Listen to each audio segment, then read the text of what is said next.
One of the things that's interesting to me about your portfolio is you didn't focus on buying locally. I would love to hear the reason that you branched out in that way. And was it coincidence or by design or a little bit It of was on both? purpose. It was on Yeah. purpose. So I actually grew up in the Dayton area. So Okay. just south of Dayton in Miamisburg, which is very close to all of these. And so I know that market really well. Not that I don't know Columbus. I've now been living in Columbus for 13, 14 years now. So probably at this point, I may know Columbus better than I know Dayton areas.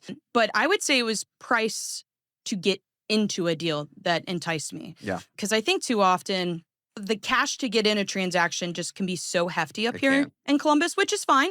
The numbers can make sense and you get your cash on cash return and it all can pencil out. For me, it was like, okay, I can go down here, I can leave 10 grand in a deal, and I can pick up these 10 grand houses over and over again, which is why it is so difficult to sometimes turn it off and say, oh, why don't we get another? Why don't we get Right. another? And I always have to tell Brooke, like, it has to be the right deal. So those three deals that I mentioned that are on market, I want them. The numbers have to be right. Yeah. And if the numbers aren't right, we're not doing it. Yeah. There's just no need. What's the point? My cash needs to be in things that work appropriately and correctly and Mhm. not just throwing money against the wall and hoping it sticks. So Yeah.